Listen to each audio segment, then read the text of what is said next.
কুষ্টিয়া সদর উপজেলার অন্তর্গত বারোখাদা চারুলিয়া ইমাম ঐক্য পরিষদের উদ্যোগে রবিউল আওয়াল মাস উপলক্ষে সিরাত মাহফিল ও ইসলামিক কুইজ প্রতিযোগিতা 2024 অনুষ্ঠিত হয়েছে। কুষ্টিয়া জেলা প্রতিনিধি সাইফুদ্দিন আল আজাদের প্রতিবেদনে দেখুন বিস্তারিত।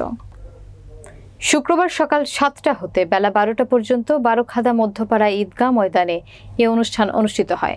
বারোখাদা চারুলিয়া ইমাম ঐক্য পরিষদের সভাপতি মাওলানা আখতার হুসাইনের সভাপতিত্বে ও সাধারণ সম্পাদক মাওলানা জাহিদ হাসানের সঞ্চালনায় অনুষ্ঠানে অতিথি হিসেবে উপস্থিত ছিলেন কুষ্টিয়া জেলা ইমাম পরিষদের সেক্রেটারি হাফেজ মাওলানা আব্দুল মমিন, সমন্বয়ক হাফেজ মাওলানা সাইফুদ্দিন আল আজাদ, বিশ্বনবী হযরত মুহাম্মদ সাল্লাল্লাহু আলাইহি সাল্লামের সিরাত মাহফিল ও ইসলামিক কুইজ প্রতিযোগিতায় প্রাইমারি মাধ্যমিক স্কুল সহ কুষ্টিয়া সদর ও মিরপুর উপজেলার বিভিন্ন মাদ্রাসা থেকে আসা ছাত্রছাত্রীদের অংশগ্রহণে ইসলামিক কুইজ প্রতিযোগিতা অনুষ্ঠিত হয়।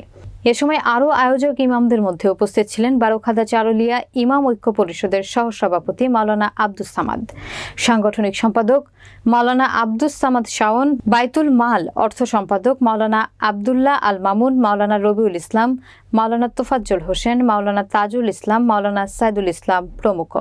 অনুষ্ঠানে ইমাম ঐক্য পরিষদের প্রতিটি মসজিদের কমিটির নেতৃবৃন্দ, অভিভাবক ও এলাকার সমাজসেবকদের উপস্থিতিতে সুন্দর ও মনোরম পরিবেশে কুইজ প্রতিযোগিতায় বিজয়ীদেরকে সংবর্ধনা এবং পুরস্কার প্রদান ও দোয়া পরিচালনার মধ্য দিয়ে অনুষ্ঠান সমাপ্ত হয়।